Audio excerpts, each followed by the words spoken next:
Policy डायलगको साथमा global IMA bank, सबैका लागि बैंक।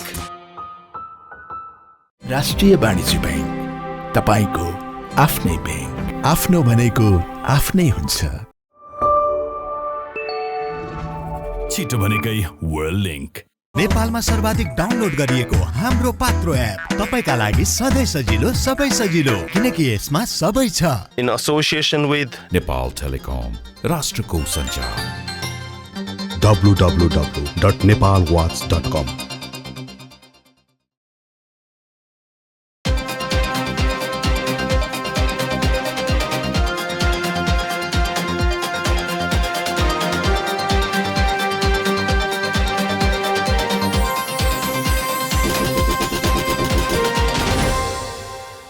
नमस्कार, पोलिसी डायलगमा स्वागत छ।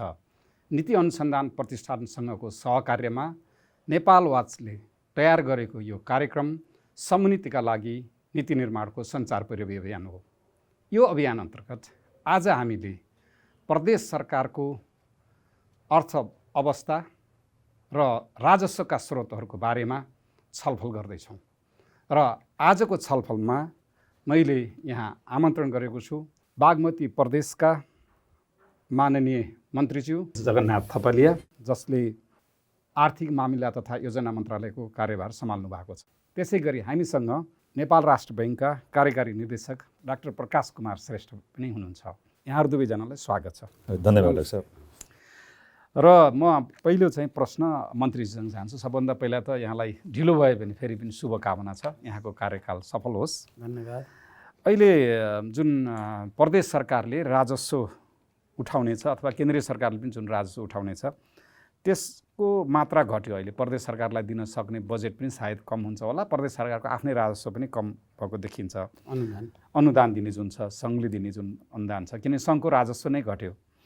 यो अवस्थामा अब प्रदेश सरकार चाहिँ सङ्घीय सरकारमै भर पर्नुपर्ने जुन अहिलेको अवस्था छ, यसबाट मुक्त हुन के गर्नु पर्ला? हामीले के व्यावहारिकहरू, नीतिगत निर्णयहरू अथवा योजना कार्यक्रमहरू के हामीले अगाडि सार्नुपर्ने होला?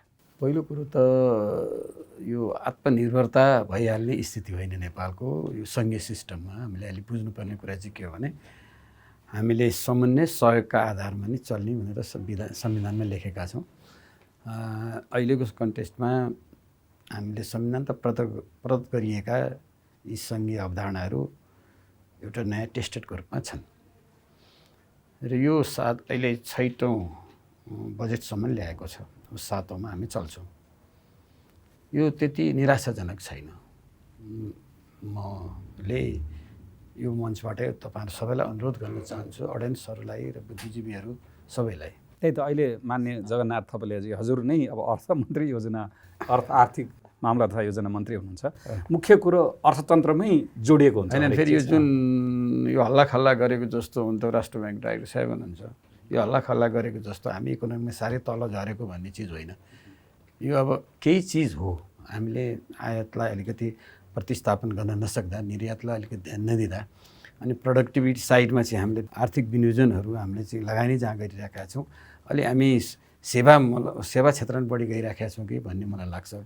र पैसाको उति कमी भइहाल्यो भन्ने चिज होइन। अहिले पनि हामी हेर्छौँ, मलाई उहाँले अहिले भन्नु होला, अब हामीलाई 200 खरब जति रुपियाँको अहिलेको समस्या हो। त्यसमा हामी चिल्लावट गरिरहनु पर्ने जस्तो मलाई लाग्छ। तपाईँ त सौभाग्यले पनि बागमती प्रदेश जसले हाम्रो कुल ग्रास उत्पादनमा सबभन्दा बढी योगदान गर्ने, राजस्वमा पनि बढी योगदान गर्ने। अनि अब हामीसँग हेर्ने हो भने अहिले त्यो पैसा त के भएछ भनेदेखि सबै प्रदेशमा हेर्नुहोस् न, जहाँ सबै प्रदेशमा 30 अरबभन्दा कम पैसा छैन। स्थानीय तहमा त्यसै पैसा छ। हाम्रो प्रायोरिटी चाहिँ के भएन भने यो कामको स्पिडलाई बढाउन सकिएन, जो चाहिँ त्यो जसका कारणले अब पैसा लगेर स्थानीय तहले ब्याङ्कमा राखेको छ होइन, समयमा खर्च सिंहदरबारको पैसा लगेर तल राखेको छ। तल अहिले स्थानीय तहले त राजस्व लाभवृद्धि उनीहरूले त गरिराखेका हुन्छन्, तर त्यो अधिकार प्रदेशमा त्यस्तो छैन पनि। एकल अधिकार थोरै गिटी बालुवा, अब तपाईँको चाहिँ उसमा मालपोतको अब तपाईँ 40% हो, अनि काठ सवारी साधन त्यही दुईवटा, मूलत मालपोत र सवारी हो। त्यो पनि अब हाम्रो त्यसको पनि डिस्ट्रिब्युट हामी सिस्टममै अहिले ठ्याक्कै गइसकेका छैनौँ क्या। हाम्रो इम्प्रुभमेन्ट ल्याएन धेरै राम्रो हो। 7 वर्षमा धेरै सिस्टमहरू बसालिसक्यौँ होइन। प्रदेशको अधिकारहरू भनेको हामीले समन्वयात्मक ढङ्गको राखेका छौँ क्या। हिजो राख्दै हामीले त्यतिखेर संविधान के अरे हामीले यो प्रदेश नल्याइ पनि नभएको स्थिति थियो होइन। त्यो होमवर्क पनि हाम्रो त कमै भयो। जसका अधिकारहरू चाहिँ के छन् भने थोरै छन् प्रदेशमा, तर पनि प्रदेश चाहिँ के भने धेरै सफल भएको छ। अहिले जनताको एक्सपेक्टेसन तल तल गाउँ बस्तीबाट सिंहदरबारमा गएर त्यो बजेट ल्याउन माग गर्न सक्ने स्थिति भन्ने त तौते योजनाको अध्यक्ष नै हुनुभयो। अलि टाठाबाठा बुझ्ने प्लानिङमा प्रोसेसमा गएका जान्छ। अहिले म देख्छु अर्थ मन्त्रालयमा बागमती प्रदेशको अर्थ मन्त्रालय हेर्दा सामान्य चप्पल नलगाएका मान्छेहरू मलाई 1 लाख रुपियाँ दिनुभयो भने मैले त्यो डाँडाको पानीलाई पाइप लगेर खुवाउन सक्छु भन्ने जनताको पहुँच बढ्यो, सिधै अहिले तल गएको छ। र जनताहरू सिधै तपाईँको आफ्नो हामी यो समुदायमा यो काम गर्छौँ, हामीलाई अलिकति पैसा दिनु समूहबाट आउँछन्। पछाडि पारिएका महिलाहरूको समूह, दलितहरूको समूह, उनीहरू चाहिँ हामीले केही गर्नुपर्छ, देशमा नयाँ एउटा सङ्घीय सिस्टम आएको छ, यसै उत्प्रेरित भइरहेका छन्। म त के भन्छु भने एउटा डिकेट भयो, अब रिभ्यू पनि गर्नुपर्छ सङ्घीय सिस्टमको जुन हाम्रो संविधानको लागि पनि अलिकति अब हरेक मुलुकमा हेर्ने हो भनेदेखि एउटा डिकेटमा रिभ्यू गर्ने चलन छ। अब हामी 7 वर्षमा छौँ, अब हामीले रिभ्यू गरौँ कतै हामीले चाहिँ यो प्रत्यक्ष शासन प्रणाली पनि ल्याउने हो कि प्रधानमन्त्री अथवा तपाईँको राष्ट्रपति, अनि यो अलिक सङ्ख्या कटौती पो गर्ने हो कि होइन। किनभने अब मेरै चितवन जिल्लामा अब 4-5 जना चाहिएन नि होइन। यो चाहिँ सुधारको कुरा, सुधारको हो। यसमा त्यही सुधारको मौका प्रदेशलाई अलि स्ट्रेन्थन बनाउने हो कि अलिकति अधिकार दिएर राजस्व सङ्कलनका सन्दर्भमा अधिकार दिएर क्यापेसिटी बिल्डिङ पनि बिस्तारै गर्दैछन् प्रदेशहरूले आफूलाई होइन। प्लानिङ कमिसनहरू बनाएछन्, लोकसेवा आयोगहरू बनाएछन्। यो 8 वर्ष भनेको धेरै लामो विषय होइन। म फेरि मन्त्रीसँग फेरि पनि आउँछु। मन्त्रीज्यू धेरै सकारात्मक हुनुहुन्छ। अब प्रदेशको अर्थमन्त्रीले यस्तो अप्टिमिजम सकारात्मक पेस गर्नु पनि राम्रो कुरा हो। म प्रकाशजीसँग आएँ। डाक्टर प्रकाश कुमार श्रेष्ठ, लुम्बिनी प्रदेशको पहिलो राष्ट्रिय योजना आयोगका उपाध्यक्ष, अर्थमन्त्रीजीको पनि केन्द्र स्तरमा चाहिँ सङ्घीय अर्थमन्त्रीको सल्लाहकार पनि हुनुभयो। राष्ट्र ब्याङ्कमा अनुसन्धानको पाटो पनि हेर्नु भएको छ। अब अहिले बागमती प्रदेश त अब यो सबभन्दा बढी आर्थिक गतिविधि भएको प्रदेश, नीतिगत रूपमा कहाँनिर सम्बोधन गर्न सक्यो भने अझ बढी प्रदेशहरू आर्थिक रूपले सबल हुन्थ्यो होला। धन्यवाद डाक्टर साहब। अब नेपालको संविधान जुन बनेको छ त्यसले जुन प्रदेशको परिकल्पना गरेका छ, प्रदेशको कर आधार चाहिँ अधिकार चाहिँ कमै छन्। त्यसमा 5वटा करहरू छन्। त्यसमा खास एकल अधिकारमा त कृषि आयमा कर मात्रै छ। केही शुल्कहरू, पर्यटन शुल्क, सेवा शुल्कका कुराहरू छन्। अरू 4वटा कर पनि स्थानीय तहसँग सेयरिङ गर्नुपर्ने मोडालिटीको छ। तर यसो भनिरहँदा स्थानीय प्रदेशको करका क्षेत्र सानो भए पनि फेरि हामीले प्रावधान के छ भने राजस्व बाँडफाँड पनि हुन्छ केन्द्रबाट। भ्याटको अन्तशुल्कको 30% बाँडफाँड हुन्छ, त्यसमा 15% प्रदेशलाई जान्छ। सँगसँगै वित्त आयोगको सिफारिसमा यस अनुदानहरू जान्छ, 4 किसिमको अनुदानहरू जान्छ। त्यसले गर्दा प्रदेशलाई आफ्नै कार्यक्षेत्र भएन, कराधार भएन, कर लगाउने आधार भएन भन्दै गर्दा पनि उहाँहरूलाई आउने आय हो जुन इन्कम हो त्यसमा कमी चाहिँ छैन। अहिले पछिल्लो समय हेर्दाखेरि उहाँहरूले आफूलाई प्राप्त भएको आय, अहिले मन्त्रीज्यूले पनि केही सुन्नुभयो, खर्च गर्न सक्नु भएको छैन, खर्च गर्ने क्षमता छैन। खर्च गर्ने एउटा पाटो भयो, तर आफ्नै बलबुतामा जस्तै बागमती प्रदेशको अथवा गण्डकी प्रदेशको कुनै अर्थमन्त्रीले सरकारले राम्रो पर्फर्म गर्यो भने आफ्नो राजस्व बढाउने भन्दा पनि केन्द्रमा अलि बढी आधार। हाम्रो मेकानिजम त्यस्तै बनाएको छौँ। राजस्व बाँडफाँडबाट आउने पनि प्रदेशले सहयोग गरेन भने त राजस्व बाँडफाँडको पैसा पनि आउँदैन। किन सबै प्रदेशले योगदान गरेर आर्थिक वृद्धि बढाए, आर्थिक गतिविधि बढायो भने केन्द्रको राष्ट्र सङ्कलन बढ्छ। केन्द्रको राष्ट्र सङ्कलन बढ्यो भने त्यसको पर्सेन्टेज हिस्सा त पाइ नै हाल्छ। सँगसँगै केन्द्रले राष्ट्र सङ्कलन गर्न सक्यो भने अनुदान पनि बढिदिन सक्छ, वित्तीय समानीकरण अनुदान पनि बढाइदिन सक्छ। त्यसले गर्दा सबै धेरै ठाउँमा कर लगाउनुभन्दा सैद्धान्तिक रूपमा हेर्दा त केन्द्रीकृत ढङ्गले कर लगाएर वितरण गर्दा नै प्रशासनिक रूपमा पनि सहज हुन्छ। किनभने उहाँहरूलाई कर लगाउने अर्को प्रशासन पनि चाहिने हुन्छ, फेरि त्यसको व्यवस्थापन गर्नु पर्यो, त्यो अर्को झन्झटिलो हुन्छ। बरु जुन व्यवस्था छ यो व्यवस्था वास्तवमा होइन अहिले पनि व्यवसायहरूले कम्प्लेन गर्छन् हामी धेरै ठाउँमा कर तिर्नु पर्यो, एकीकृत भइदिए हुन्थ्यो हामीले कर तिर्नु परे पनि, हामी धेरै ठाउँमा धेरै सरकारलाई कर तिर्नु परेको छ भन्ने गुनासोहरू आइरहन्छ। त्यो हिसाबले देख्दाखेरि अहिले नै राष्ट्रतर्फ आयतर्फ आत्तिहाल्नुपर्ने अथवा कमजोरै भयौँ भन्नुपर्ने जस्तो मलाई लाग्दैन एज अ बाहिरबाट हेर्दाखेरि। किनभने भन्नाले अब 10 खर्ब हाराहारीको राजस्व जुन 14 खर्ब राखी पनि जुन उठ्या छ केन्द्रीय सरकारको, त्यो एलार्मिङ सिचुएसन होइन भन्न खोज्नु भएको होइन। राजस्वको समग्रमा उठ्यो कि उठ्यो आफ्नो ठाउँमा छ होइन, अब उठ्यो कि उठेन। किनभने अहिले गएको वर्ष केन्द्र सरकारले सङ्घीय सरकारले नै राजस्व समग्रमा हेर्दाखेरि जम्मा 9%ले घट्यो। यो वर्ष पनि 8-9%, 10%ले मात्रै बढ्ने सम्भावना छ। अब त्यो राजस्व कहाँबाट आउँछ त भन्दा आर्थिक गतिविधिबाट आउने हो, आयबाट आउने हो, कारोबारबाट आउने हो। त्यो कारोबार बढाउन प्रदेश सरकारले पनि सहयोग गर्यो भने हामीले जुन संहिता बनायौँ 7वटा प्रदेश संरचनाको, त्यो प्रदेश सरकार भए बापत हाम्रो आर्थिक गतिविधि के चाहिँ बढ्यो त, कति चाहिँ योगदान पुग्यो त, हिजो नभएको योगदान, त्यो योगदान दिन सक्यो भने हाम्रो आर्थिक वृद्धि अहिले त कोरोनाले पनि अलि असर गर्यो, हाम्रो 4.5-4.5 भन्दा बढ्न सकेका छैन। हामीले संहितामा गएर 9-10% को आर्थिक वृद्धि हासिल गर्न सक्ने हो भने राष्ट्र त त्यसै ट्रिकल डाउन भएर आउँछ। आफ्नै क्षेत्र चाहियो, आफ्नै कर चाहियो भने आखिरी गतिविधि हुने त प्रदेशमै हो। प्रदेशमा त्यो गएर स्थानीयमा एउटा होइन भूगोल त आखिर गएर फाइनल्ली गएर स्थानीयमा गएर हुने हो। त्यसले गर्दाखेरि अहिले कराधार सानो भयो, हामीलाई पुरै इन्डिपेन्डेन्ट चाहिन्छ, जस्तोको लागि बढी चासोको विषय दिनुपर्छ जस्तो लाग्दैन। बरु हाम्रो कार्यान्वयन क्षमता, अर्थतन्त्रको उत्पादन र उत्पादनशील क्षमता कसरी प्रदेश सरकारले बढाउन सक्छ, अहिले भएको बजेट पनि पूर्ण रूपमा खर्च गरेर र सही ठाउँमा खर्च गरेर, प्रतिफल दिने ठाउँमा खर्च गरेर, समयमा खर्च गरेर। अब बागमती प्रदेशकै गएको आर्थिक वर्ष 31 अर्ब पैसा बचिया छ, थपिन्छ यो। त्यो 31 अर्ब ठाउँमा खर्च गर्न सकेन। 31 अर्ब खर्च गरेर त्यसले जेनेरेट गर्नु पनि प्रतिफल दिन थाल्नु पर्यो, ताकि त्यो प्रतिफलले फेरि फल लाएर झऱ्यो भने त प्रदेशमा पनि आइ नै हाल्छ। त्यस कारणले गर्दा मलाई त्यस्तो लाग्छ मेरो दृष्टिकोण। हस् प्रकाशजी, धन्यवाद। अनि मन्त्रीजीसँग अलिकति जुन एकल अधिकारको राजस्व कम भयो होइन, र सायद प्रदेशहरूलाई इकोनोमिक एक्टिभिटी बढाउन अलि इन्सेन्टिभ भएन कि प्रोत्साहन भएन कि, किनभने राजस्व बढाएर केन्द्रीय सरकारमा जाने हो अनि बाँडफाँड अनुदानको रूपमा आउने भयो। त्यस कारणले यो कहाँनिर थप अरू के देख्नुहुन्छ यहाँको अनुभवले प्रदेशमा? अरू कुनै त्यस्तो प्रदेशलाई एकल अधिकार दिन सकिने अवस्था हुन्छ त? अब यो अलिकति मैले चाहिँ पोलिटिकल कुरामै जान्छु कि पोलिटिकल इकोनोमिक्सले पनि धेरै कुरामा भर पर्ने हो। अब अहिले के हो भनेदेखि अब खर्च हुन नसक्ने कारण दुईवटा छन्। एउटा त किन उहाँले त भन्नुभयो पैसा पर्याप्तै छ, दिएको पैसा नि खर्च गर्नु यहाँ गरेछ। एउटा कुरो त हाम्रो अब यो संविधानले नै यस्तो गर्यो, मैले त्यो भनिरहेको छु होइन।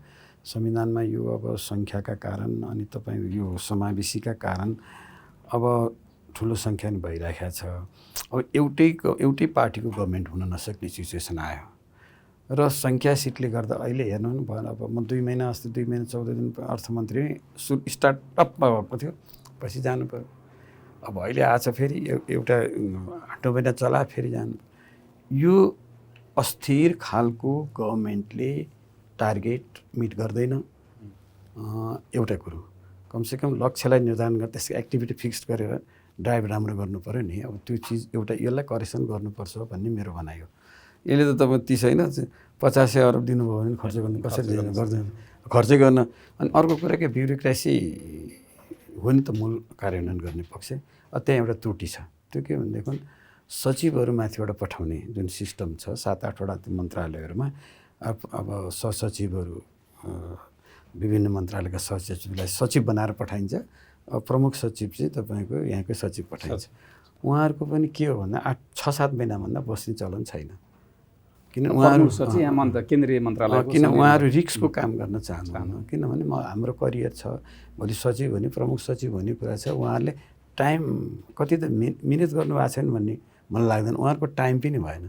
बजेट बनाउनु जस्तो अहिले बजेट बनाउनु भयो, बजेट बनाउने बित्तिकै बजेट बनाएको कार्यान्वयन कार्यविधि आदि भन्दै उहाँ गइहाल्नुहुन्छ। त्यहाँनिर त्रुटि छ क्या। हामीले प्रदेश सिस्टमको यो प्रादेशिक सिस्टमलाई सफल ढङ्गले ड्राइभ गर्नका लागि हामीले केही माथिबाट अझै क्षमता विकास भएको छैन कि भन्ने वाचडगको काम गर्नु, अभिभावक त गर्नु ठिक हो, तर सचिवहरू त्यहीँ नियुक्ति हुनु जरुरी छ। उनीहरूको एकाउन्टेबिलिटी हुन्छ। मेरो पर्फर्मेन्सका आधारमा मेरो त्यहाँबाट चाहिँ प्रमोसन हुने, ग्रेडिङ हुने कुराहरू हुन्छ भन्ने कुरा त्यहाँ हुनु पऱ्यो। यहाँ एउटा कमजोरी छ। उहाँहरूलाई चाहिँ वर्ष दिन मेरो 2 वर्षको कार्यकाल मैले परिणाममा निकाल्नुपर्छ, सरकारको उद्देश्यअनुसार नीति तथा कार्यक्रमसम्म मैले लैजानुपर्छ भन्ने चिज नभइन्जेल यो त धन्न अगाडि बढिरहेछ। यो मान्छे ठुलो हौसलाले, यो सङ्घीय सिस्टमको हौसलाले। तर अब यो त फेरि म अलिकति यो त राजनीतिक दलहरूकै काम हो। जस्तै अब सङ्घीय निजामती ऐन बनाउने होइन, अब यो कर्मचारीको विशेष गरी ब्युरोक्रेसीको व्यवस्थापन त राजनीतिक दलकै काम हो। कहिले को सरकारमा होला, कहिले को सरकारमा। तर यसले अलिकति यसमा राजनीतिक दलहरू चाहिँ सिरियस नभएकै। यसमा अब राजनीतिक दल पनि सिरियस नभएको भन्नु त मिल्दैन। उनीहरू बस्नै पाउँदैनन्। 1 वर्ष प्रधानमन्त्री हुन नपाउने सिचुएसन कसरी गर्न सक्छ? तपाईँ एउटा कुनै प्रोजेक्टको कामको त तपाईँले त अब प्रोजेक्ट त हेरिरहनु भएको छ नि त डाक्टर साहबले। उसलाई के गरे, टार्गेट फिक्स गरिया हुन्छ, यतिमा गर, नभए त्यो भन्ने हुन्छ। अब एउटा प्रधानमन्त्री हुन्छ 1 वर्ष नै हुन सक्ने स्थिति छैन। अब 2 तिहाईको सरकार पनि हामी ढाल्नेतिर लाग्छौँ होइन। हाम्रो पनि त पोलिटिकल्ली कमजोरी त धेरै छ नि। त्यो जबसम्म पोलिटिकल्ली सिचुएसन स्थायित्व हुँदैन नि तबसम्म सारा गडबडी हुन्छ। अब यो त एउटा मैले भन्न खोजेका दलहरू त घुमिफिरी आखिर तिनै दल सरकारमा छन्। अर्को भन्नाले अब मेजर मुख्य दल नै कहिले ए होला, कहिले बी होला, कहिले सी होला। तर दलभित्रै नै त्यस्तो भोक नजागेको हो कि? अब त्यसमा 2टा कुराहरू छन्। अब भोक नजागा भन्नुहुन्छ नि, यत्रो पोलिटिकल क्राइसिस यिनी पार्टीले गरे हुन्। एउटा त नयाँ प्र्याक्टिस पनि हो होइन। अमेरिकाको 300-400 वर्षको इतिहास छ, बेलायतको त्यही इतिहास छ। हाम्रो त रूपान्तरणको प्रोसेस भने 32-33 वर्ष नै छ नि भयो। अनि यो त के हो रे, हामीलाई पो 50-60 वर्ष उमेरमा हामी जानी भएको न हतार छ त। एउटा ठिङ्गो कोर्सको लागि त, सोसियल डेभलपमेन्टको कोर्सको लागि त यो त टाइम त केही पनि होइन। तर यो पनि हामी धेरै गर्न सक्थ्यौँ। जुन हाम्रो क्षमता थियो, नेपालीहरूको इमान्दारिता थियो, क्षमता थियो, यहाँको ब्युरोक्रेसीको एउटा क्वालिटी छ नि, यो क्वालिटीलाई हामीले सही ढङ्गले ड्राइभ गर्न सकेका छैनौँ, युटिलाइज गर्न सकेका छैनौँ। तर अब जहाँसम्म अब प्रदेशको हकमा भन्ने हो भने 1-2वटा कुराहरू म त आई एम भेरी ह्याप्पी यो प्रोसेसमा अब गर्नु पर्थ्यो। यो गरे राम्रो हुन्थ्यो, तर त्यति धेरै निराशा हुनुपर्ने अवस्था चाहिँ हुटुटी लाग्नु स्वाभाविक। हामीलाई चाँडो भइदियो, चाँडो डेभलपमेन्ट भइदियो भनेदेखि हुन्थ्यो भन्नु हुटुटी हो। जुन मन्त्रीजीले एउटा सकारात्मक पिक्चर पेस गर्नुभयो त्यो पनि कुरा ठिकै हो। तर के हुँदो रहेछ भने अब पुरानो पुस्तालाई त्यो पुराना दुःख थाहा छैन, नयाँ पुस्ताले बाहिरको हेर्दो रहेछ। खैर म त्यसमा फेरि आउँछु। विदेशबाट नेपाल पैसा पठाउने सरल र सुलभ माध्यम ग्लोबल रेमिट, छिटो, छरितो र भरपर्दो।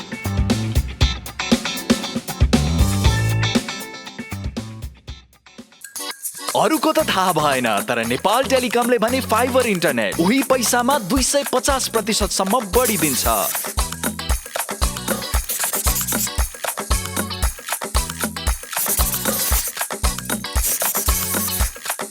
जति भन्छौ त्यति दिन्छौ। जडान तथा मर्मतको लागि 198 मा फोन गर्नुहोस्। नेपाल टेलिकम, राष्ट्रको सञ्चार। पाइला सपनाको भरोसाले हिँड्छ।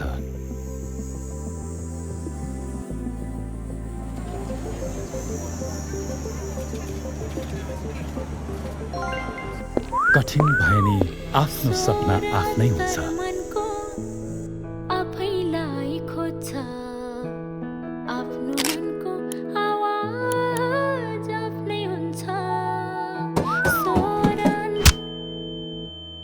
कथा साहसको आँट कोरिदिन्छ, व्यथाको कथा पनि आफ्नै हुन्छ।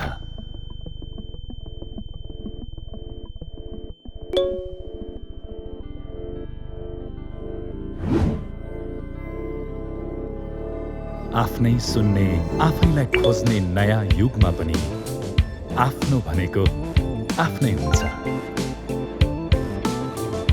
राष्ट्रिय वाणिज्य ब्याङ्क, सम्पूर्ण डिजिटल कारोबारका लागि डिजिटल संसार।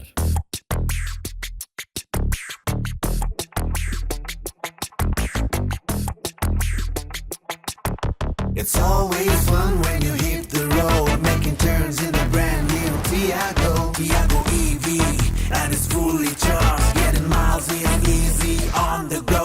Go EV with Tiago EV, go EV with Tiago EV. Beauty with twist, future of streets. Tiago EV is hard to beat. Na na na na, boom gam drive madam, saki doom down rides upon. Naya EV, मेरो Tiago EV, from the light just fun. Elders love it, so do the young. It's safe, it's playful, gets the fun. Go EV, wait till I go EV. Go EV, wait till I go EV. Beauty with beast, future of streets. Tiago EV is hard to beat. Na na na na.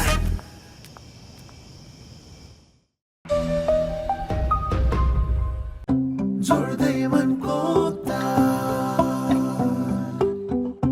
जोड्दै मनको तार, जोड्दै मनको तार। जोडिएको छ मन मानसँग, हौसला छ यति यति तरङ्ग, बढ्दैछौँ अघि अघि लाग्दै 27 वर्षदेखि इन्टरनेटको स्पिडमा मात्र होइन, प्रविधि सुविधा सृजनशीलतामा पनि सधैँ छिटो। वर्ल्ड लिङ्क, मनसँग जोडिएको तार, तपाईँलाई पनि व्यक्त गर्दछ आभार। छिटो भनेकै वर्ल्ड लिङ्क। नेपालमा सर्वाधिक डाउनलोड गरिएको हाम्रो पात्रो एप तपाईँका लागि सधैँ सजिलो, सबै सजिलो, किनकि यसमा सबै छ।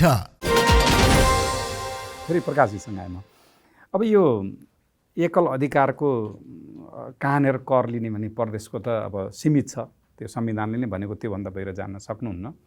अब यो हाम्रो अन्तर सरकारी वित्तीय व्यवस्थापन ऐन 2074 को अनुसूची 2 को खण्ड ग मा जुन छ नि राजस्वको दायरा बढाउने, अब केन्द्रीय सरकारले पनि सङ्घीय सरकारको पनि अब बजेट भाषणमा अब राजस्व कर घटाउने बरु दायरा बढाउने भनेर अब यो वर्षेनी चाहिँ आउँछ।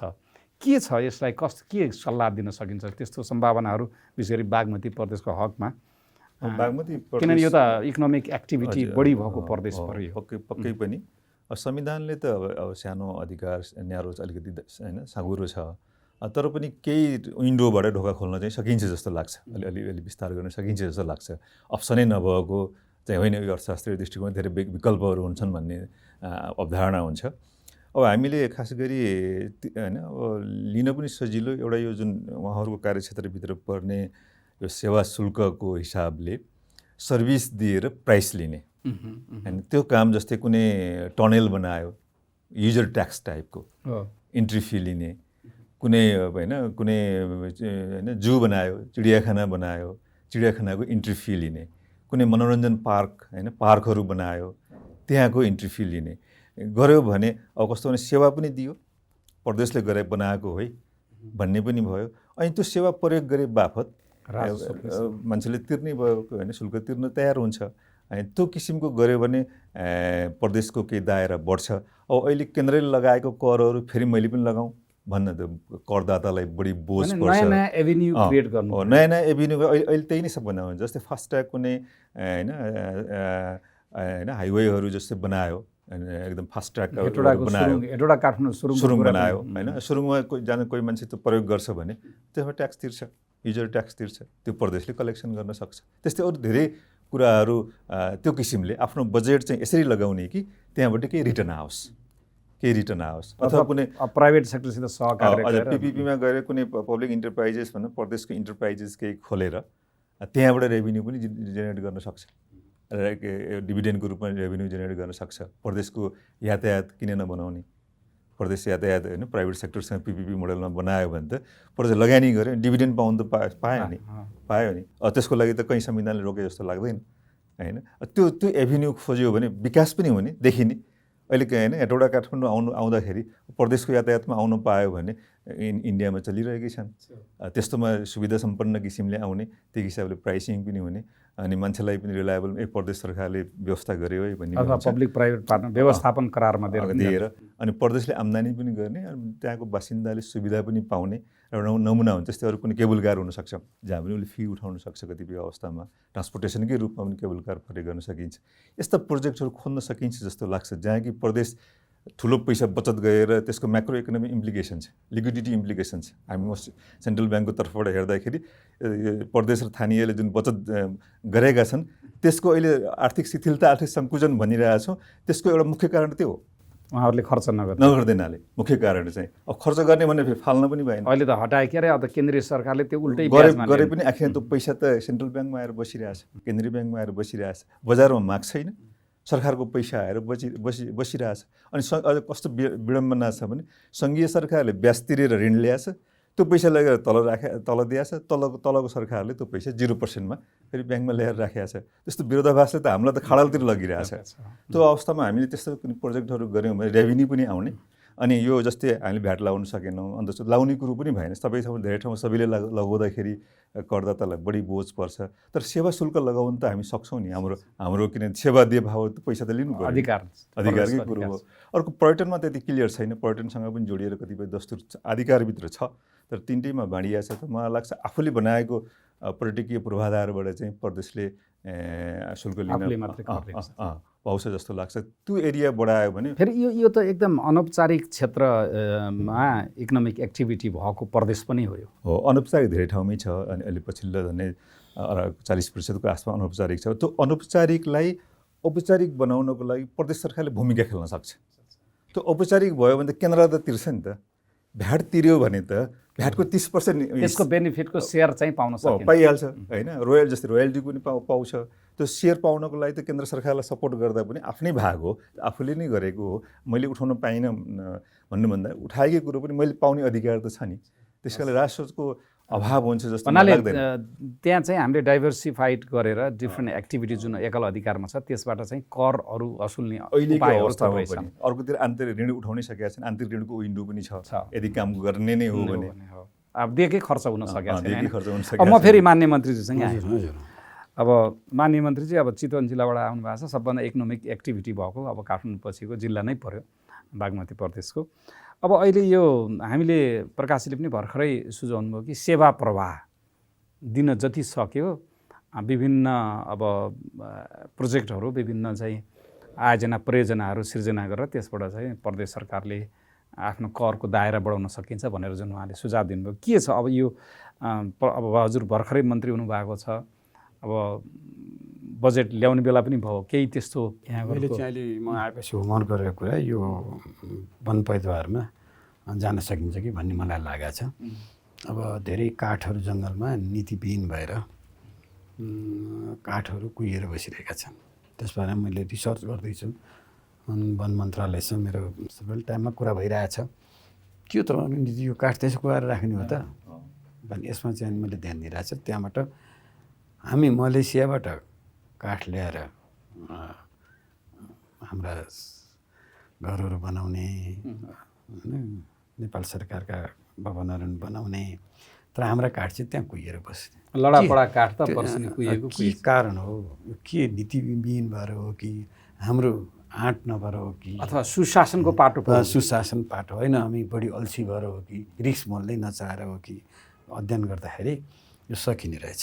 के अब यो त हाम्रो संविधानै छ, सहयोग समुन्नेमै जाने भन्ने छ।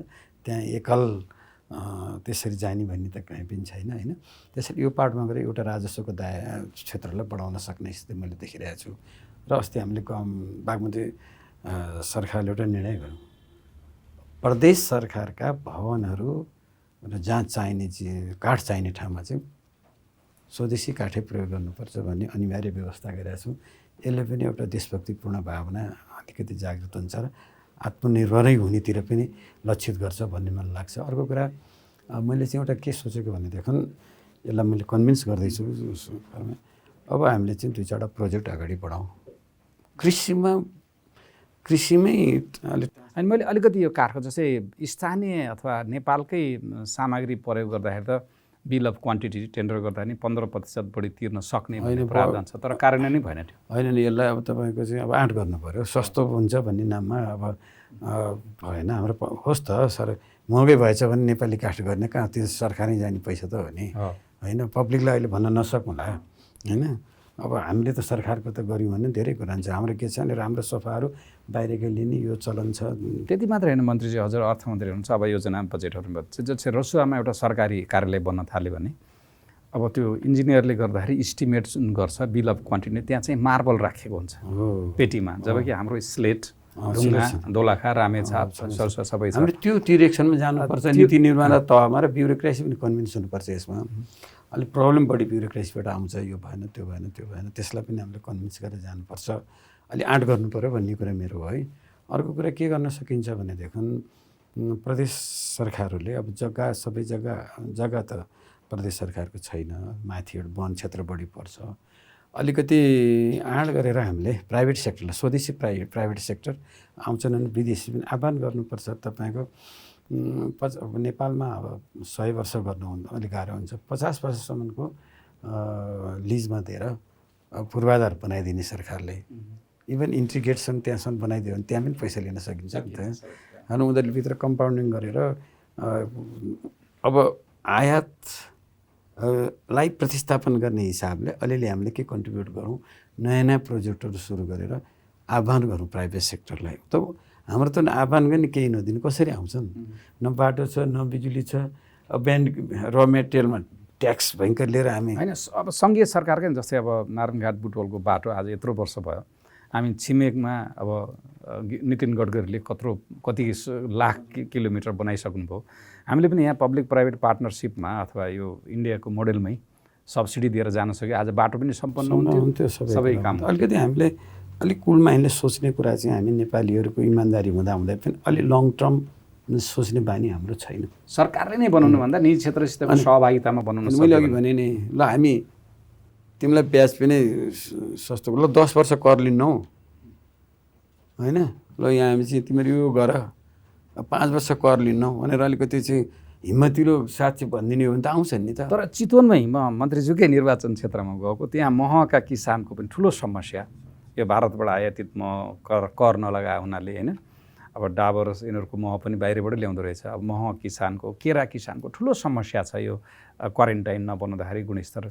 अब यस्ता चिज पनि रिफर्म जसले आयात प्रतिस्थापन गर्ने त्यो पनि रिफर्म। अब यो हिजो पनि मैले यो प्री बजेट छलफलमा उहाँहरूका गुनासा धेरै छन्, म राख्ने एउटा स्टोर बनाइदिए पनि हुन्थ्यो भन्ने पनि छन्, ठुलो कुरा पनि छैन। म प्रभावित हामी नगएको के ध्यान हाम्रो आकर्षण भएको होइन। अब अलिकति त्यो डाक्टर साहबले भनेको कुरा चाहिँ बााउन्ड्री हाम्रो अलिकति सीमा खुला भएर पनि हो। अनि हाम्रो अलिकति कस्तो छ भनेदेखि हामी अनुदान कि तितर गर्छौँ, अनुदान जाने राइट ट्र्याक राम्रो छैन, बढी दुरुपयोग भन्ने चाहिँ धेरै। अब म त दुरुपयोग त मैले भन्नु भएन सरकारकै मन्त्री भएर, तर हाम्रो के छ भने ठिक ठाउँमा पुगेन। अब इन्डियामा त्यहीँ बिहारमा गयो भनेदेखि 80% छ, कुनैमा 90% छ, त्यहाँबाट आउने अन्डा, त्यहाँबाट आउने मह सस्तो हुन्छ। यहाँ तपाईँको यहाँका लिगेसीहरू, तपाईँको सारा किसानहरू विभिन्न ढङ्गले चाहिँ त्यो दुःख पाउने पर्यो। यी सबै कुराको अन्त सुशासन नि हाम्रो अलिकति कमजोर छ, नीतिगत रूपमा पनि हामी कमजोर छ। अब अलिकति अनि किसानहरूलाई मार परे गर्न चाहनुहुन्छ। अब फेरि कस्तो छ भने अर्को एउटा चिज पनि हामी कहाँ छ, एउटाले जे गर्यो त्यही गर्ने कुरा पनि छ क्या।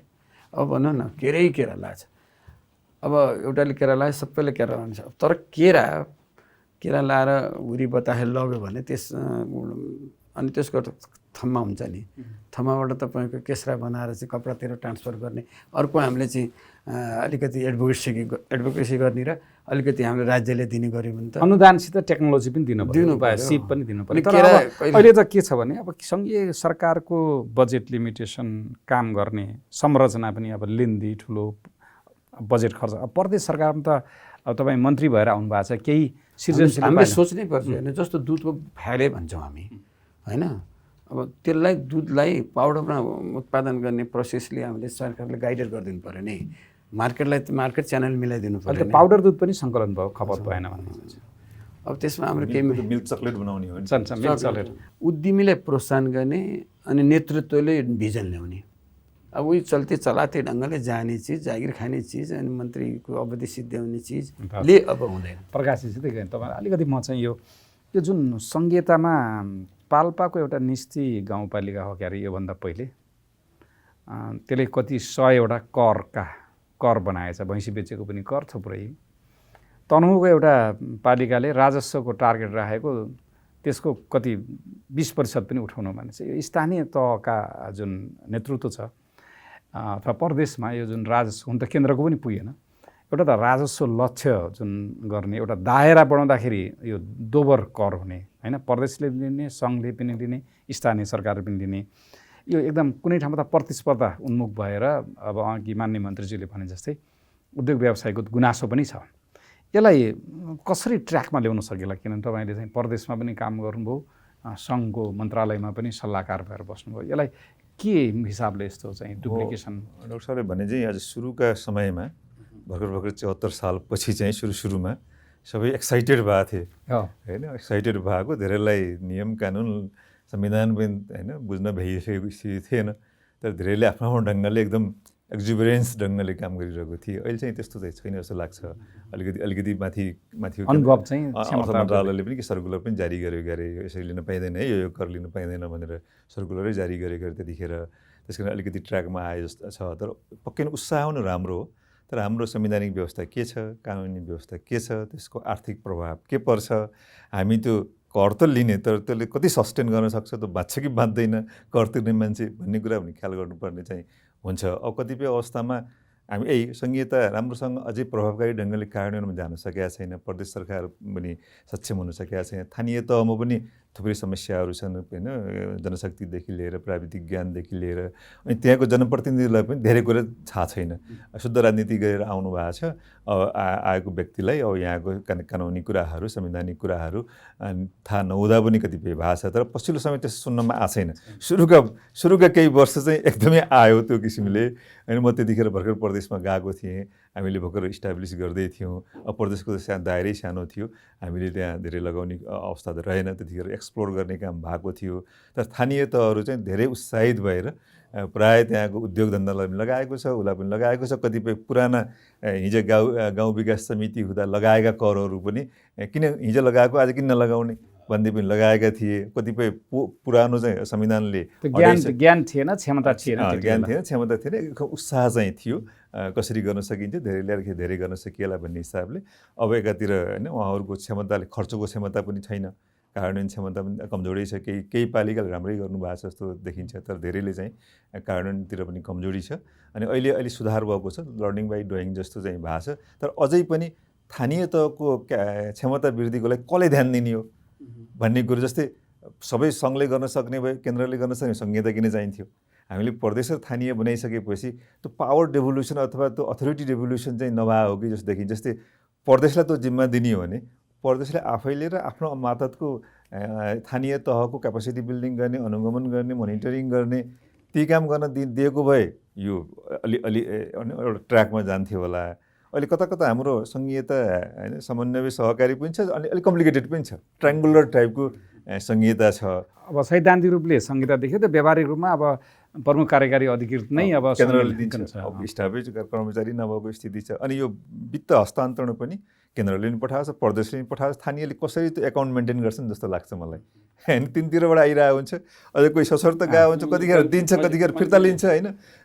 अब कुनैमा त कार्यकारी प्रमुख निमित्तले धेरै लामोसम्म चलाएको छ। अब यहाँ कति पैसा दिन्छ पछि फिर्ता लिन्छ। अदर रिसिट भने ठुलो हिस्सा चाहिँ केन्द्र सरकारमा छ कि हिजो दिएको पैसा आज फिर्ता लिएर राष्ट्रमा देखाउनु पर्ने स्थिति छ। त्यो विडम्बना छ। यो करेक्सन गर्नुपर्ने। यो संहिता साँच्चै हाम्रो समृद्धिको लागि विकासको लागि ल्याएको भने अघि पनि मन्त्रीजीले पनि भन्नुभयो, सबैले त ध्यान दिनु पऱ्यो संहिता किन ल्याएको हो। सानो देश त्यो चाहिन्थेन त्यो सुरुमै सोच्नु पर्यो। तर जुन अहिले भएका यो दोहोरो कर अथवा राजस्व उठाउनेमा अव्यावहारिक अथवा क्षमता जुन छ, इकोनोमिक पोइन्ट अफ भ्यूले पनि हामीले आर्थिक पक्षलाई चाहिँ पारदर्शी बलियो बनाउन चाहिँ क्षमता अभिवृद्धि नै जरुरी देखियो।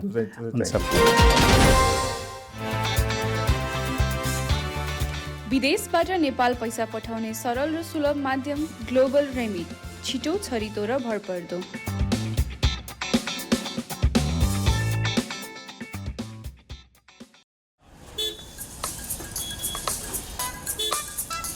दाइ 1 केजी राम्रो सुन्तला हालिदिनु न। लिनुहोस् तपाईँको 1 किलो सुन्तला। अरूको त थाहा भएन, तर नेपाल टेलिकमले भने फाइबर इन्टरनेट उही पैसामा 250% बढी दिन्छ। जति भन्छौ त्यति दिन्छौ। जडान तथा मर्मतको लागि 198 मा फोन गर्नुहोस्। नेपाल टेलिकम, राष्ट्रको सञ्चार। कसैले मुस्कुराएर हेर्नुपर्छ, माया नै बसे जस्तो ठान्छौँ। कसैको पहिरन देख्न साथ यस्तो र उस्तो भन्न थाल्छौँ। हामीलाई धारणा बनाउन त कसले पो रोक्छ र? यसै गरी हाम्रो बारेमा पनि यहाँहरूले केही धारणा बनाउँदै हुनुहुन्छ वा बनाइसक्नु भएको छ भने पनि कृपया पहिला हामी कहाँ आउनुहोस्, जहाँ छ अत्याधुनिक ब्याङ्किङ, जहाँ छन् युवा जनशक्ति, जो आफैमा सबल र सफल बैंक हो, जसको पहुँच सुगमदेखि दुर्गमसम्म छ। त्यसपछि सेवा सुविधा बारे थाहा पाउनुहोस् अनि बल्ल धारणा बनाउनुहोस्। राष्ट्रिय वाणिज्य बैंक, तपाईको आफ्नै बैंक। आफ्नो भनेको आफ्नै हुन्छ।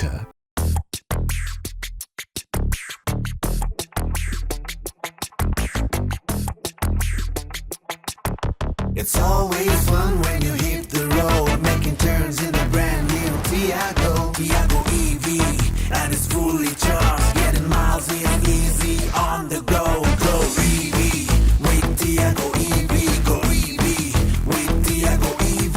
Beauty with twist, future of streets. Tiago EV is hard to beat. Na na na na, boom gam ride madam, saki doom dam ride sapon.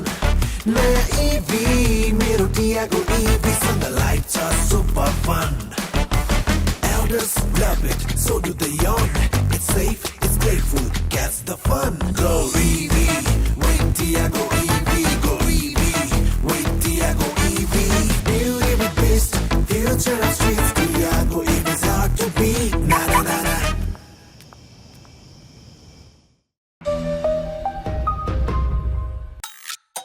एक प्लेट मोमो प्लिज।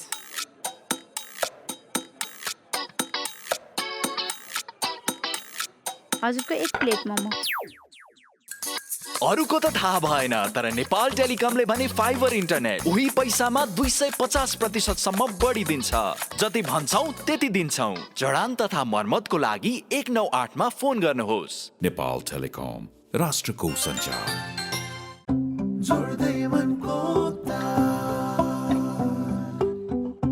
जोड्दै मनको तार, जोड्दै मनको तार। जोडिएको छ मन मानसँग, हौसला छ यति तरङ्ग। बढ्दैछौँ अघि अघि, लाग्दै 27 वर्षदेखि इन्टरनेटको स्पिडमा मात्र होइन, प्रविधि सुविधा सृजनशीलतामा पनि सधैँ छिटो। वर्ल्ड लिङ्क, मनसँग जोडिएको तार, तपाईँलाई पनि व्यक्त गर्दछ आभार। छिटो भनेकै वर्ल्ड लिङ्क। नेपालमा सर्वाधिक डाउनलोड गरिएको हाम्रो पात्रो एप तपाईँका लागि सधैँ सजिलो, सबै सजिलो, किनकि यसमा सबै छ। म फेरि माननीय मन्त्रीजीसँग आउँछु। अघि प्रदेश सरकारले भएको बजेट पनि खर्च गर्न सकेन भन्ने कुरा यो बागमती प्रदेश होइन, सबै प्रदेशमा चाहिँ समस्या छ। यसको मुख्य कुरा क्षमताको कुरा हो। खर्च गर्ने क्षमता, खर्च गर्ने प्रक्रिया, संयन्त्र। अब यसमा के छ? अब प्रदेश सरकारले विशेष गरी यो जुन बजेट खर्च गर्नेमा कहाँनिर हामी चाहिँ त्यस्तो चुक्यौँ कि ताकि दिएको पैसा पनि हामी खर्च गर्न सकेनौँ। अब यसमा चाहिँ अनि यो कर्मचारी व्यवस्थापनको पक्षलाई करेक्सन गर्नुपर्छ। एउटा टाइममै कर्मचारी जाने, बजेट एउटा बजेट बनाएर कार्यान्वयन नभइचाल नपठाउने हो भने मेरो काम हो यो भने सुरुवात चाहिँ तपाईँ बजेट ल्याउँदाखेरि त्यो मान्छे हुन्छ अनि अर्को मान्छे आउने भने त्यो बजेट ल्याउने बेला मात्रै आउने। त्यसो गर्यो भनेदेखि त्यो एकाउन्टेबिलिटी हुन्छ भन्ने मलाई लाग्छ। अनि असार 1 मा तपाईँको बजेट आउँछ भने त्यो मान्छे चाहिँ अर्को मान्छे जेठ 1 मात्र त्यसको सुरुवात हुन्छ भने एउटा बजेट ल्याएपछि त्यो कार्यान्वयन भएर जाओस्। एउटा साइकल बनायो, एउटा साइकल बनायो। प्रदेश सरकारको कर्मचारीको सुरुवात जेठ 1 भनौँ जेठ 1 देखि जेठ 15 भित्र हुन्छ भनेपछि त्यो एउटा साइकल हुने रहेछ। उसले काम गर्छ। त्यहाँ त छल्ने नै भयो। अब बजेट सकभर बजेट नबनाउनु परोस् भन्ने। अनि बजेट बनाइसकेपछि उसको कन्सेप्टले के बजेट बनाएको थियो, के हिजो छलफल भएको थियो, के कार्यविधि थियो, के तपाईँको चाहिँ नीति कार्यक्रम थियो, उसलाई अर्को आउँछ बुझ्न उसलाई लाग्छ थान्काउँदै जान्छ थान्काउँदै। तर त्यो कर्मचारीको पाठ हो। हामी राष्ट्रिय योजनामा हुँदाखेरि एउटा पहिला अध्ययन पनि गरेका थियौँ, किन हाम्रा यो आयोजना परियोजनाहरू चाहिँ समयमा सम्पन्न हुन्न, बजेट किन खर्च हुन्न, विशेष गरी पुँजीगत बजेट भन्ने थियो। त्यसको करिब 2 दर्जन कारणहरू थिए। एउटा त माननीय मन्त्रीजीले भने चाहिँ कर्मचारीको क्षमता भनौँ, संयन्त्रको क्षमता भयो। तर यो आयोजना परियोजना राख्दाखेरि पनि जुन अब अहिले तपाईँ आफै अर्थमन्त्री हुनुहुन्छ, अब तपाईँले ल्याएको कार्यक्रमहरू पनि पूर्व तयारी नभइकन अथवा अब अरू हिसाबले चाहिँ गर्न नसकिने त्यस्ता आयोजना परियोजनाहरूलाई कसरी हामीले गर्छ, जसले गर्दा पुँजीगत खर्च हुनु भनेको त आखिरी राजस्व बढ्ने हो नि त। यसलाई 2-3 कुराले मैले हेर्छु। एउटा कुरो अहिले प्रोजेक्ट ब्याङ्क बनाएर लैजाने अलिकति मैले किन योजना आयोग राख्नु हुँदैन, राखेपछि त्यो योजना आयोगलाई कम्प्लिकेसन बनाइदिनु हुँदैन, त्यसलाई एकाउन्टेबिलिटी बनाउनु पर्छ। अब त्यसमा हरेक प्रदेश सभाका सदस्यहरूले आफ्नो प्रदेशको विकास गर्न उहाँको प्रतिनिधित्व भएको हो, उहाँलाई प्रायोरिटीमा लैजानुपर्छ क्या। तपाईँको त्यो क्षेत्रका प्रायोरिटी योजना के हुन्, त्यो प्रायोरिटीमै जानुपर्छ। र यो अब बेला आयो, अब हिजोको सपिङ अहिले सक्नुहुन्छ त त्यो प्राथमिकता होइन। मैले अलिकति के सोचेको छु भनेदेखि अब छँदा नि छैन, हेर्नुहोस् न बजेट कस्तो बन्छ, अब क्लियर उहाँ पनि बस्ने भएर छ। अब जम्मा कति अरबको 62 अरबको लास्ट इयर थियो, 16-17 अरब त तपाईँको उसमै जान्छ, बहुवर्षमै जान्छ। 20 अरब जति त तपाईँको चालु पुँजीमै जान्छ होइन। भने खेल्ने त बजेट बनाउनु 3-4 अरबमै हो होइन, तपाईँको गाह्रै कुरो छैन नि। 3-4 अरबमा तपाईँको अनि के हो क्रमबद्ध योजनाहरू होइन, त्यसलाई छान्ने ल तपाईँहरूको चाहिँ अब कुन चाहिँ अब यतिमै ध्यान दिए हुन्छ क्या। हरेक प्रदेशको 3-4 अरबमा तपाईँको अब अघि उहाँले कुरा ल्याउनु प्रकाशजीले, अब नयाँ आम्दानी गराउने प्रोजेक्ट के हो, सेवाको प्रोजेक्ट के हो, सबै सेवामा मात्रै जाने होइन, केही होइन, केही सधैँ बाटो खनै मात्रै चाहिन्छ बाटो होइन, कहाँको लिङ्केज हो, प्रायोरिटी कुन हो, कहाँ के हो। तर प्रदेश सरकारको पनि एउटा आलोचना छ नि, वडा अध्यक्षले भन्दा 1 लाख 2 लाख 5 लाख योजनाहरू राख्ने भन्दै पनि छ। तपाईँको के छ भने ती सांसद होइन, अब सरकारलाई सांसदलाई आरोप लाउँदो होइन, उहाँहरूको चाहना त हुन्छ, त्यसलाई त हामीले त दिनु नै पऱ्यो नि। कि उहाँलाई प्रायोरिटी योजना तपाईँको यही हुन् भनेर भनिदिनु पऱ्यो, कि उहाँले रोजेको योजना दिनु त पऱ्यो नि होइन। रोज्नलाई त्यो अलिकति गेम चेन्जिङ खालका तपाईँले चाहिँ यतिवटा 5वटा तपाईँले 5वटा योजना ल्याउनुहोस्, ल पूर्वाधारमा तपाईँ 5वटा ल्याउनुहोस्, शिक्षा स्वास्थ्य मिति ल्याउनुहोस् होइन। यी चिजले तपाईँको त्यसको परिणाम ल्याउनु पऱ्यो क्या, यो चिज एउटा। अर्को हामीले म त यो धेरै खालको झन्झट गर्नुभन्दा नि यो माथि 70% राजस्व त सिंहदरबारले राख्छ होइन। अब साना योजना नगर्ने भए त्यत्रो पैसा राख्नु जरुरी पनि छैन। अनि तल करको दायरा पनि बढाउन दिनु जरुरी छैन। अब अहिले भएकोमा माथि केही अनुदान विभिन्न खालको अनुदानमा बढाइदिने, तल अनुदान दिने, करको दायरा तपाईँको धेरै नबढाऊ भन्ने, अनि तपाईँ गेम चेन्जरका प्रोग्रामहरू ल्याएर तिमीहरू चाहिँ आफ्नो अनुदान के अरे लगानी गरेर त्यसबाट रिटर्न गरेर तिमीहरू अरू करको दायरा बढाऊ भन्यो भनेदेखि मलाई लाग्छ यो कम्प्लिकेसन आउँदैन। भए जति पैसा फेरि सिंहदरबारमा राख्ने अनि अलिअलि छर्दैन अनि कर नउठा भनेर पनि हुँदैन। अब कर बढी उठाउनु पनि तपाईँको क्षेत्र छैनन्, कसरी उठाउने, यी धेरै कुरालाई हेर्नुपर्छ। त्यसैले मैले अघिदेखि भन्छु एकचोटि हामी रिभ्यू गर्नुपर्छ हाम्रो सिस्टममा।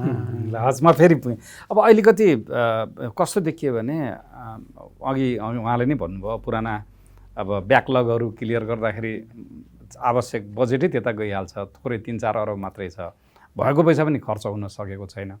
यता सीमित आर्थिक स्रोत छ किनभने एकल अधिकारले केही मात्रै दिएको छ। यस्तो अवस्थामा अब अघि यहाँले पनि भन्नुभयो केही करको दायराहरू बढाउन सकिन्छ भन्नुभयो, यो जुन सरकारी खर्च गर्ने छ नि, पुँजीगत खर्चलाई हामी कसरी गर्न सक्छौँ, आयोजना परियोजनाहरू कसरी लाँदाखेरि ठिक होला, केही हामीले यो प्रदेश सञ्चालन गरिरहनु भएकोलाई सुझाव दिन सक्छौँ? हामी थुप्रै आयोजनाहरू साना तिना झिना मसिना सबै बटुल्छौँ होइन। योजना आयोग भए पनि त्यो खासै काम होइन, फङ्सनलाइज छैन। इभन प्रदेशमा पनि योजना आयोग छ। मलाई के लाग्छ भने मलाई प्रदेशमा बसेको अनुभवसहित हेर्दाखेरि, अर्थमा बसेको अनुभवसहित यो योजना आयोगमा एउटा आयोजना विकास इकाइ, प्रोजेक्ट डेभलपमेन्ट युनिट जस्तो राख्ने। अब हाम्रो फेरि कस्तो छ भने कन्सेप्ट सांसदहरू विकासका एजेन्ट हुनुभएको छ होइन, उहाँ विधायक हो, वास्तवमा विधायकीय काम गर्नुपर्ने हो। त्यो विधायकीय काम स्याडोमा राखेर विकासको एजेन्टको रूपमा बढी ध्यान दिनुहुन्छ। माग पनि त्यही आउँछ, जनताले आशा पनि त्यही गरिरहेको हुन्छ। त्यसले गर्दा अब नदिनुहोस्, प्रोजेक्ट नल्याउनुहोस्। थुप्रै प्रदेश योजना आयोगले नि त्यो प्रोजेक्ट ब्याङ्क बनाउने भने त प्रोजेक्ट ब्याङ्क मात्रै बनाएर भएन। ब्याङ्क भनेको अहिले कसो कलेक्सन गर्ने काम भयो, कलेक्सन गर्ने काम भयो। कुनै पनि एउटा आयोजना कसैले सोचिरहेछ होइन, दिमागमा ल्याइरहेछ, ल्याउँछ भने त्यसको समग्र पाटो विश्लेषण गर्नु पर्यो। त्यसमा मल्टिडिसिप्लिनरी मान्छे चाहिन्छ, अर्थशास्त्री चाहिएला, इन्जिनियर चाहिएला, सिभिल इन्जिनियर चाहिएला, सोसियो इकोनोमिस्ट चाहिएला, सोसियोलोजिस्ट चाहिएला होइन, वातावरणविद चाहिएला। यो मल्टिडिसिप्लिनरी टिम बनाएर योजना आयोगमा राख्ने, त्यो योजना कन्सेप्टलाई चाहिँ त्यहाँ छिराइदिने, त्यसको चाहिँ टेक्निकल्ली, इकोनोमिकल्ली, त्यसको कस्ट बेनिफिट के छ त, financially viable, economically viable, technical viable, environmentally viable, socially viable, त्यो हेरिसकेपछि त्यो प्रोसेसिङ गर्छ त्यो युनिटले टेक्निकल्ली। अब विधायकहरू सांसदहरूलाई त टेक्निकल कुरो थाहा नहुनसक्छ, त्यो टेक्निकल्ली जब उसले प्रोसेस गर्छ, प्रोसेस गरेर फाल्छ, अनि यो प्रोजेक्टको कस्ट बेनिफिट यो हुन्छ, यो ठिक छ, फर्स्ट प्रायोरिटीमा राख्नुपर्छ, दोस्रोमा यो राख्नुपर्छ, तेस्रोमा यो उसले ऱ्याङ्किङ गरेर दिन्छ।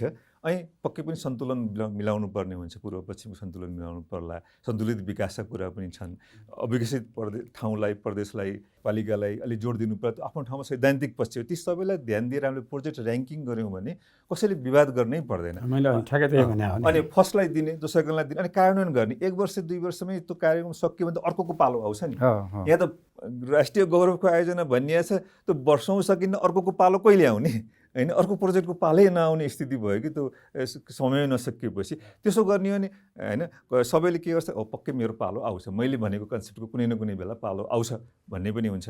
अनि त्यति ताकेता गर्ने, जोडबल गर्ने, अहिले अब बजेट बन्न लागेपछि अर्थ मन्त्रालय धाउने, योजना आयोग धाउने, त्यो पनि सिस्टम हो। किनभने मैले दिएँ, आइडिया दिएँ, यो टेक्निकली प्रोसेस भएर आउँछ, ढिलो चाँडो मेरोमा बन्छ भनेर भन्यो भने त्यस अहिले जस्तो हुँदैन जस्तो लाग्छ। कार्यान्वयन पनि बढी हुन्छ, प्रायोरिटी पनि हुन्छ, बजेट खर्च, पूर्व तयारी पनि तिनीहरू, अनि पुँजीगत खर्च पनि हुन्छ। त्यो भयो भने पुँजीगत खर्च हुन्छ, पुँजीगत खर्च भयो भने अहिले राजस्व बढ्छ, हाम्रो जिडिपी बढ्छ, हामी अनि समुन्नति समृद्धितिर लाग्छौँ। अहिलेको जुन ढङ्गले भएको छ त्यो प्रदेशमा होइन, केन्द्रमा पनि त्यही छ, अब स्थानीयमा त धेरै हामीलाई त्यो अनुभव छैन, करिब त्यही स्टाइलको विकासले गर्दाखेरि हामी चाहिँ अलमलमा परेको स्थिति चाहिँ छ। मान्य मन्त्रीसँग अब यो मैले अलिकति समग्र अब राजनीतिक दलको पनि प्रतिनिधित्व गर्ने, अब सबभन्दा ठुलो प्रदेशको आर्थिक मामला तथा योजना मन्त्री पनि हुनुभयो। अहिले सङ्घीय सरकारमा अघि तपाईँले एउटा सकारात्मक पिक्चर चाहिँ त पेस गर्नुभयो, हामीसँग त्यस्तो समस्या छैन। तर हामीले बाहिरबाट हेर्दाखेरि हामी अहिले गएको वर्षको बजेटको कुरा गर्नुहुन्छ भने सङ्घीय बजेटको कुरामा त्यो प्रदेशसँग जोडिन्छ। हामीले 572 अर्ब जति प्रदेश र स्थानीय तहलाई दिने पैसा रहेछ, 252 अर्ब जति यो सामाजिक भत्ता पेन्सनहरू रहेछ, अनि 331-30 अर्ब जति आन्तरिक र बाह्य ऋण तिर्ने, समावेश तिर्ने रहेछ, गर्दाखेरि करिब 1154 अर्ब त्यो हुँदो रहेछ।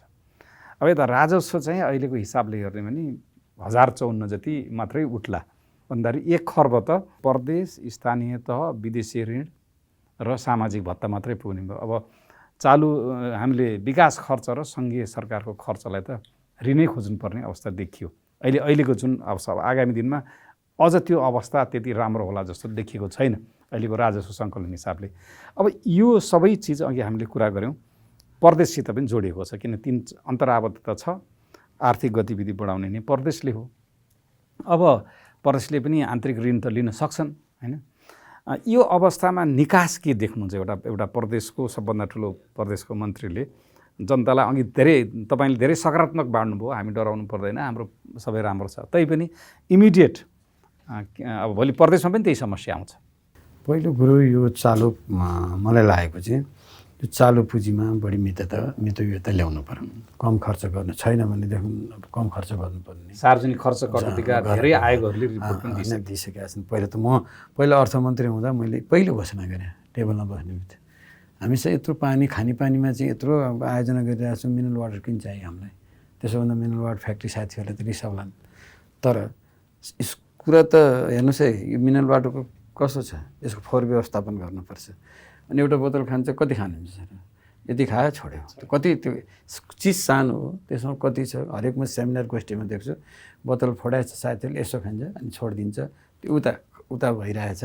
त्यसको बिल कति हो, कति अब त्यसको व्यवस्थापन गर्नै समस्या हुन्छ। उदाहरण क्या मैले अब यो अनि काजहरू भयो, यो गाडी धेरै दौडाउने कामदेखि बाहेक सरकारी गाडी, तेलका कुराहरू, यी मसिना कुराहरूमा हामीले अलिकति जब अलिअलि अनिकाल पर्छ भनेदेखि त पहिलामा उखानै छ नि। यो एकदम राम्रो, सङ्घीय सरकारले पनि सिक्नुपर्ने एउटा। अनि यो चिजमा अलिकति हामीले वैदेशिक भ्रमण आवश्यकताभन्दा किन गर्नु पऱ्यो होइन।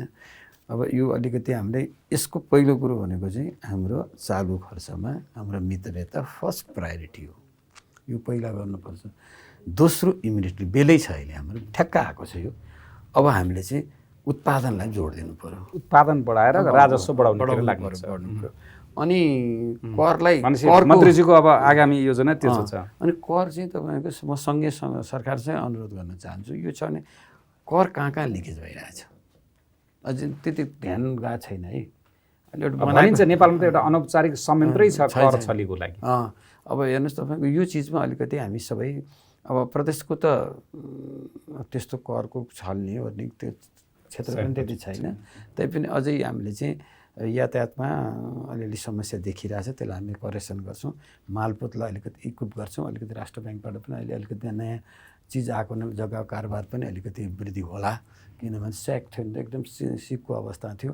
अब इकोनोमिक अलिकति इकोनोमिकलाई चाहिँ अलिक मोबिलाइज गर्न अब बेलैमा हामीले चाहिँ कार्यविधिहरू बनाउनु पर्यो, बजेट पास हुने बित्तिकै होइन। अब तपाईँको हामी बजेट साउन पास गर्छौँ, त्यसै अगाडि कार्यविधि बनाएर ठेक्कापट्टा जानुपर्ने, कहाँ कहाँ जानुपर्ने, त्यसको सेड्युल एउटा चक्र बनाएर अनुदान दिनुपर्नेदेखि सबै कार्यविधि पार्दर्शकले अब तपाईँ करिब काम अर्को वैशाखतिर हुने सम्पन्न हुने टार्गेट बनायौँ भनेदेखि त यो अहिले ब्लक भएको जान्छ नि सट्टे बजारमा, त्यसले त एक खालको हामीले स्पिड अप गर्छ नि त यो चिज हो। त्यसैले मैले अघिदेखि भनेको निराशा हुने होइन, अलिकति हामी साइकलमा भनेपछि मन्त्रीज्यूसँग आफ्नो भोलि राजस्व बढाउने, आर्थिक गतिविधि बढाउने, एउटा आर्थिक सुशासन कायम गर्ने, फजुल खर्च घटाउने चाहिँ योजना छ। यहाँलाई शुभकामना छ। धन्यवाद। म फेरि प्रकाशजीसँग अन्तिम प्रश्न सोध्छु। अब यो नयाँ योजना बनाउँदाखेरि प्रदेश सरकारहरूलाई के, जस्तै तपाईँ अब लुम्बिनीमा बसे पनि बागमती सरकार त अब यही एरिया नै भयो, के दिनुहुन्छ त्यस्तो केही उहाँहरूले त्यो गेम चेन्जिङ योजनाहरू ल्याउन सक्ने, जसले गर्दा आर्थिक गतिविधि बढ्ने, राजस्व पनि बढ्ने? त्यसमा यहाँ उहाँहरूले अध्ययन गर्ने, अनुसन्धान गर्ने जो योजना आएकै छ, त्यसमा अघि भने जस्तै प्रोजेक्ट डेभलपमेन्ट एकाइ बनाएर गर्न सक्नुहुन्छ, फिल्टर गर्न सक्नुहुन्छ, ताकि कुनलाई गर्दा ठिक हुन्छ। अब चाहिँ वास्तवमा यो भन्नुभएको थियो जथाभावी बाटो खन्नुभन्दा जहाँ उत्पादन हुने हो त्यहाँ बाटो लैजाने, पूर्वाधार दिने र बनिसकेका पूर्वाधारमा उत्पादन गर्ने, त्यो रणनीति बनायो भने उत्पादन र बजार, उत्पादन र उपभोक्तालाई जोड्न पर्यो, उत्पादन र पूर्वाधार बिचको सम्बन्ध, अन्तर्सम्बन्ध कायम गर्ने। अहिले वास्तवमा सङ्घीय बजेट महत्त्वाकाङ्क्षी आउने र यथार्थपरक नहुँदा प्रदेश र स्थानीय तहलाई पनि गाह्रो भएको छ। सुरुमा होइन यति आउँछ भनेर ठुलो बजेट हुन्छ, ठुलो प्रपोर्सनमा वित्तीय समानीकरण, राष्ट्र बाँडफाँड देखिन्छ, पछि आर्थिक अलिकति चलायमान नहुँदाखेरि कम आउँछ।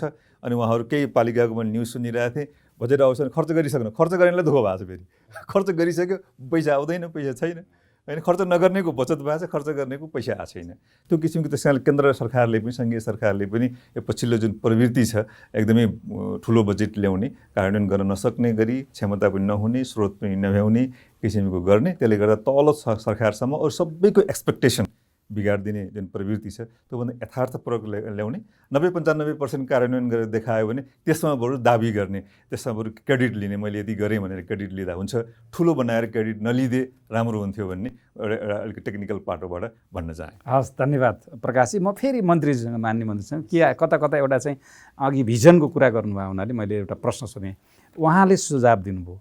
अब मैले फेरि 1 वर्षपछि माननीय मन्त्रीज्यूलाई यस्तै अन्तर्वार्ता दिँदाखेरि के परिवर्तन होला त? ल, मैले धेरै नेताहरूको इन्टरभ्यू पनि लिएँ, कसैले पनि फजुल खर्च घटाउँछु भनेर भनेको थिएन। तपाईँ पहिलो मान्छे हुनुहुन्छ जसले चाहिँ फजुल खर्च घटाउँछ। मैले अब हाम्रो यहाँको कानुनी संरचना, प्राप्त उपलब्धिहरू, मेरो त के छ, प्राप्त उपलब्धिको रक्षा गर्दै आगामी उपलब्धिको लागि लड्ने हो। अब मेरो एक त हाम्रो सरकारी माथिको अनुदान बढाउनुपर्छ, अनि अनुदान सँगसँगै बढी पुँजीगत खर्च गर्नलाई पुरस्कृत पनि दिनुपर्छ, बढी अनुदान दिने सिस्टम पनि ल्याउनुपर्छ। अब हामी बागमा अब समीकरणको सरकार छ, तपाईँ अब भने जस्तो ठ्याक्कै हुन सक्दैन, धेरै कुराहरू छन्, तर हामी केही न केही विशेष ल्याउँछौँ। यो वर्ष पुँजीगत खर्च बढाउँछौँ, नयाँ चिजमा हाम्रो कन्सेप्चुअली उत्पादन काममा केही न केही अगाडि जान्छ र बागमती प्रदेश सरकार केन्द्रीय सरकारसँग समन्वय, स्थानीय तहसँग समन्वय गरेर केही गेम चेन्जका योजनाहरू ल्याएर अगाडि बढ्छ। यहाँहरूको सबैको सद्भाव, सबै कुरा रह्यो भने अगाडि बढ्छ। अहिलेको जुन ग्रोथ रेट छ त्यसलाई चाहिँ बढाउने कुरामा चाहिँ बागमती प्रदेश अगाडि जान्छ। हस्, धन्यवाद माननीय जगन्नाथ थपलिया, आर्थिक मामला तथा योजना मन्त्रालय बागमती प्रदेश। मन्त्री हुनुहुन्छ त्यो मन्त्रालयको। त्यस्तै हामीसँग डाक्टर प्रकाश कुमार श्रेष्ठ, कार्यकारी निर्देशक आर्थिक अनुसन्धान विभाग, नेपाल राष्ट्र ब्याङ्क। यहाँहरू दुवैलाई यो कार्यक्रममा आइदिनु भएको, महत्त्वपूर्ण विचार राखिदिनु भयो, धेरै धेरै धन्यवाद दिन चाहन्छु। र आजको कार्यक्रमबाट म पनि बिदा चाहन्छु। नमस्कार।